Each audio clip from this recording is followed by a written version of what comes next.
I found that nothing in life is worthwhile unless you take risks. Nothing. Nelson Mandela said, "There is no passion to be found playing small and settling for a life that's less than the one you're capable of living." Now, I'm sure in your experiences in school and applying to college and picking your major and deciding what you want to do with life, I'm sure people have told you to make sure you have something to fall back on. Make sure you got something to fall back on, honey. But I never understood that concept, having something to fall back on. If I'm going to fall, I don't want to fall back on anything. I want to fall forward. I figure at least this way I'll see what I'm going to hit. Without consistency, you'll never finish. So do what you feel passionate about. Take chances. Don't be afraid to fail. There's an old IQ test was 9 dots, and you had to draw 5 lines with a pencil within these 9 dots without lifting the pencil. The only way to do it was to go outside the box. Don't be afraid to think outside the box. Don't be afraid to fail big, to dream big. But remember, dreams without goals are just dreams. Reggie Jackson struck out 2,600 times in his career, the most in the history of baseball. But you don't hear about the strikeouts. People remember the home runs. Fall forward. Thomas Edison conducted 1,000 failed experiments. Did you know that? I didn't know that. Because the 1,001st was the light bulb. Fall forward. Every failed experiment is one step closer to success. You've got to take risks, and I'm sure you've probably heard that before, but I want to talk to you about why that's so important. You will fail at some point in your life. Accept it. You will lose. You will embarrass yourself. You will suck at something. There's no doubt about it. And I know that's probably not a traditional message for a graduation ceremony, but hey, I'm telling you, embrace it, because it's inevitable.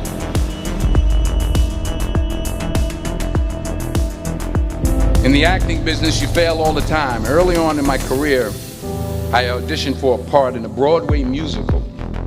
Perfect role for me, I thought, except for the fact that I can't sing. I didn't get the job. But here's the thing. I didn't quit. I didn't fall back. I walked out of there to prepare for the next audition, and the next audition, and the next audition. I prayed. I prayed. And I prayed. But I continued to fail, and fail, and fail. But it didn't matter, because you know what? There's an old saying, you hang around the barbershop long enough, sooner or later you're going to get a haircut. So you will catch a break, and I did catch a break. Last year, I did a play called Fences on Broadway. But here's the kicker. It was at the Court Theater. It was at the same theater that I failed that first audition 30 years prior. The point is, every graduate here today has the training and the talent to succeed. But do you have the guts to fail?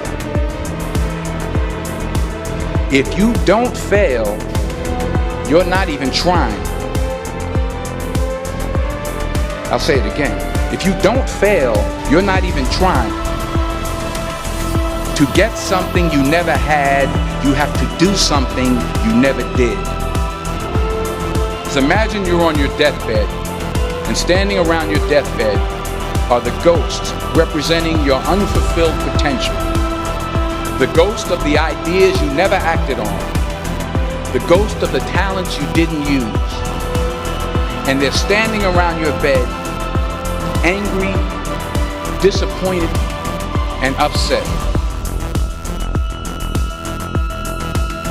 They say we came to you because you could have brought us to life, they say.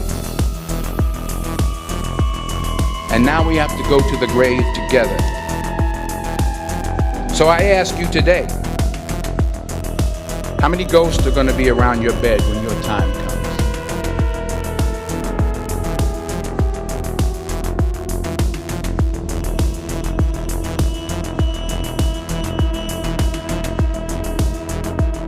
I just got back from South Africa. It's a beautiful country, but there are places there with terrible poverty that need help.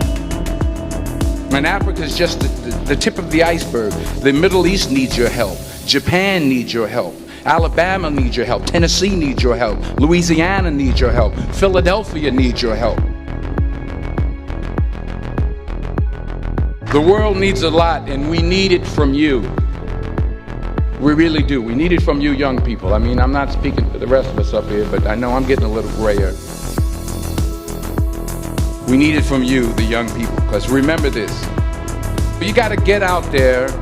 You got to give it everything you got, whether it's your time, your talent, your prayers, or your treasures. What are you going to do with what you have? I'm not talking about how much you have. Some of you are business majors. Some of you are theologians, nurses, sociologists. Some of you have money. Some of you have patience. Some of you have kindness. Some of you have love. Some of you have the gift of long suffering. Whatever it is, whatever your gift is, what are you going to do with what you have? All right, now here's my last point about failure. Sometimes it's the best way to figure out where you're going. Your life will never be a straight path. I began at Fordham University as a pre-med student. I took a course called cardiac morphogenesis. I couldn't read it, I couldn't say it, I sure couldn't pass it. So then I decided to go into pre-law, then journalism. And with no academic focus, my grades took off in their own direction. I was a 1.8 GPA, and the university very politely suggested that it might be better to take some time off. I was 20 years old. I was at my lowest point. And then one day, and I remember the exact day, March 27th, 1975, I was helping my mother in her beauty shop. My mother owned a beauty shop up in Mount Vernon. And there was this older woman who was considered one of the elders in the town. And I didn't know her personally, but I was looking in the mirror, and every time I looked at the mirror, I could see her behind me, and she was staring at me. She just kept looking at me. Every time I looked at her, she kept giving me these strange looks. So she finally took the dryer off her head and she said something I'll never forget. She said, "Young boy, I have a prophecy, a spiritual prophecy." She said, "You are going to travel the world and speak to millions of people." And in the years that followed, just as that woman prophesied, I have traveled the world and I have spoken to millions of people through my movies. Millions who up till this day couldn't see me. Who up till this day I couldn't see while I was talking to them, and they couldn't see me. They could only see the movie. They couldn't see the real me. But I see you today, and I'm encouraged by what I see, and I'm strengthened by what I see. Because taking risk is not just about going for a job. It's also about knowing what you know and what you don't know. It's about being open to people and to ideas. The chances you take, the people you meet, the people you love, the faith that you have, that's what's going to define you. Never be discouraged. Never hold back. Give everything you got. And when you fall throughout life, remember this: fall forward.